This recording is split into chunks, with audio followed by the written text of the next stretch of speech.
එදා මා සීයා සමග සිර සමාදන් වූ විට වරද්දමින් සජ්ජායනා කර තිබුණේ සතිපට්ඨාන සූත්‍රයයි. නමුත් එදා මම එම සූත්‍රයේ නමවත් දැන නොසිටීමි. මා කලේ සීයාගෙන් ඉල්ලාගත් පොත බලාගෙන එම සූත්‍රය සජ්ජායනය කරන්නට ඉගෙන ගැනීමය.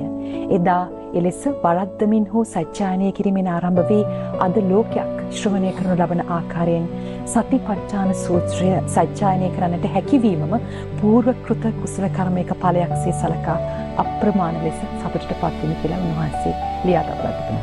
මේ සතිපට්ඨාන සූත්‍රය ඔබ වහන්සේට ආශිර්වාද වුණා. ඇත්තෙන්ම ඒකත් දෛවෝපගත සිදුවීමක්. සතිපට්ඨාන සූත්‍රයෙන් තමයි පැවිදි ජීවිතයට පදනම වැටෙන්නේ. ඒක ඒ වෙලාවේ මම දන්නේ නැහැ මොකක්ද ඒ කියලා. නමුත් මට ආසාවක් ඇති වුණා අර වැඩිහිටි ඇත්තෝ කියන පොත ඒ ඇත්තොත් වරද්ද වගේ කියන අවස්ථාවේදී මට ආත්ම ශක්තියක් ඇති වුණා සහ ආත්ම විශ්වාසයක් ඇති වුණා මට මේ වැඩේ මීට වඩා හොඳට කරන්න පුළුවන්. ඒතර වයස අවුරුදු 10යි.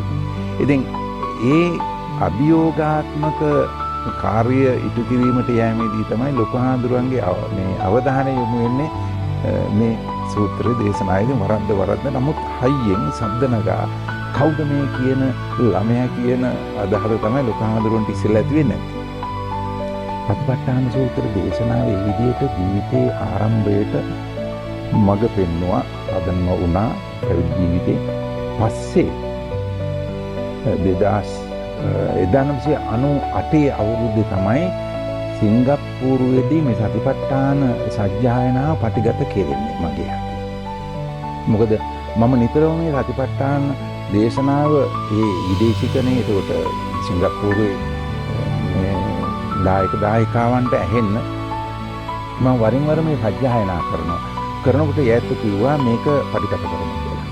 ඒ දායකයන්ගේ විශේෂයෙන්ම මැඩම් 10 කියන මෑණියන් තමයි දැඩිව උනන්දුවක් දැක්කේ. ඒ වගේම සෝවා මැඩම් සෝවා ඒත් හරි උනන්දුවක් වුණා මේක පටිගත කරමු කියලා. පස්සේ මම අවුරුදු මේක පටිගත කළා. ඒ වෙලාවේ ඒ පටිගත කිරීම ඒ කාලේ තිබුණේ විනාඩි 72යි CD එකකට ගන්න පුළුවන් උපරිමේ. දැන් ඉතින් කාල සීමාවක් නැහැනේ. ඉතින් ඒ ප්‍රමාණයට ගත්තා. සතිපට්ඨාන සූත්‍ර දේශනාවේ ඇතැම් කොටස් මගහරින්න සිද්ධ වුණා අර කාලය සංසන්දනය කරලා. පස්සේ ඒ සතිපට්ඨාන සූත්‍ර දේශනාව ධර්මදර මේ විනයදර තපෝ ගුණයෙන් යුතු සතිපට්ඨාන සූත්‍රය අසුරු කරන සහ පරිශීලනය කරන හැම දෙනා වහන්සේගේම භික්ෂුන් වහන්සේගේ ප්‍රශංසාවට යොමු වුණා. පිළිගැනීමට යොමු වුණා. විශේෂයෙන්ම මා සඳහන් කරන්න ඕන අපේ ලෝක ප්‍රකට භාවනාචාර්යයන් වහන්සේ බන්තේ ජී හේනේකුල ගුණරතන නායක හාමුදුරුවෝ වෙස්ට් වර්ජිනියා බෞද්ධ විපස්සනා භාවනා මධ්‍යස්ථානාධිපති හාමුදුරුවෝ එක පොතකට ලිපියක් සපයලා තියෙනවා සතිපට්ඨාන දේශනාව ගැන. මේකේ තියෙන සාර්ථක භාවය සම්බන්ධයෙන් ඒ සතිපට්ඨාන සූත්‍ර දේශනාවේ 100%ක්ම ගෞරවය ඒ පිළිබඳ පූජනීයත්වය ලෞතර බුදුරජාණන් වහන්සේ සතු. අපි කරන්නේ ඒක මහජනතාවගේ පිළිගැනීමට වඩාත් මේ ආකර්ෂණයට යොමු වන ආකාරයේ යොමු කිරීමක් සිදු කිරීමයි. එතකොට මේ සජ්ජායනාව ඒ සජ්ජායනා කරන ක්‍රමය මේ ස්වරය අද චිකිත්සාවක් මනෝ චිකිත්සක ක්‍රමයක් හැටියටත් භාවිත වෙනවා. ඒකන වාර්තා ගොඩක් තියෙනවා. හුඟක් ඒ මානසික ආබාධ තියෙන ඇත්තන්ට, හෘදයාබාධ තියෙන ඇත්තන්ට, නිින්ද නොයෑම, ඉන්සොම්නියා වැනි අවස්ථාවන්ට ගොදුරු වෙච්ච රෝගීන්ට මේ දේශනාව උපයෝගී කරගෙන හොඳ ප්‍රතිඵල ලැබුණු බවට වාර්තා තියෙනවා. ඉතින් ලංකාවේ නම් මේ සතිපට්ඨාන දේශනාව හුඟක් යොමු වෙන්නේ මරණය පිළිබඳව සංකල්පයටයි. මරණ ගෙදර ආදාහන අවස්ථාවේදී තමයි මේක සජ්ජායනා වෙන්නේ. ඇත්තෙන්ම මේක වැරදි. සතිපට්ඨානය කියන්නේ මරණ සත්‍යක්ම නෙවෙයි. ඒ මරණය මේකේ ඇතුළත් වෙන ඒක අත්‍යවශ්‍යම අංගයක් තමයි, ආරම්භණයක් තමයි. නමුත් සතිපට්ඨාන මේ දේශනාව යොමු විය යුත්තේ චිත්ත ඒකාග්‍රතාව ඇති කරගන්න. දැන් අපි දන්නා විදේශ රටවල ගණනාවකට මේ කොපිරයිට් එක දුන්නා. ඒ ඇත්තෝ වාහනේ යන ගමන් මේක වාදනය කරමින් යනවා. ඇත්තු කියනවා වඩාත් හිතේ එකඟතාවක් ඇති වෙනවා. හැම මොහොතකම උදේ පාන්දර සවන් දීම හුඟක් දෙනා කරනවා.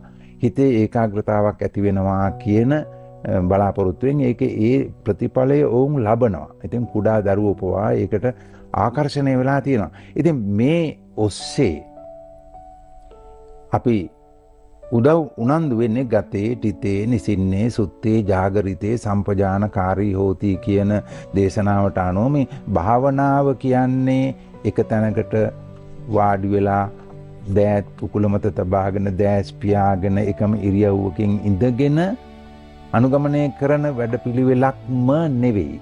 ඒක තමයි සිත පුහුණු කරන්න ගන්නා අභ්‍යාසය. නමුත් භාවනාව කියන්නේ හැම විටකම පවත්වාගෙන යා යුතු සිතේ එකඟතාව. ඉතින් අපි බලාපොරොත්තු වෙනා මේ මගින් ඒ චිත්ත ඒකාග්‍රතාව ඇතිවන වැඩපිළිවෙල ක්‍රියාත්මක වෙනවා. ඉතින් අපි හුඟක් සතුටුයි. ලෝකයේම විශාල පිරිසක් සජ්ජායනාව සවන් දෙනවා. එයින් වැඩ ගන්නවා. එයින් ශ්‍රද්ධාව උපදවාගෙන ආධ්‍යාත්මික තෘප්තියක් ලබනවා. ඉතින් ඒක හුඟක් සතුටුයි.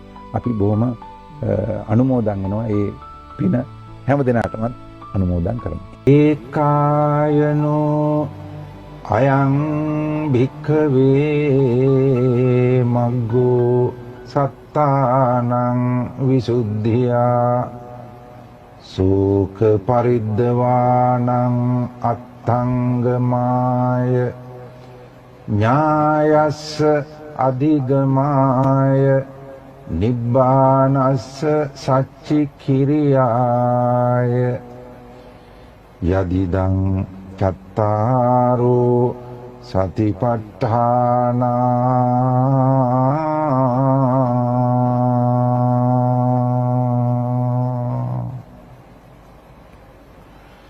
පුනච පරං භික්ඛවේ භික්ඛු කායේ කායානුපස්සී විහෙරති ආතාපි සම්පජානෝ සතිමා විනේය ලෝකේ අභිජ්ජා දෝමනසං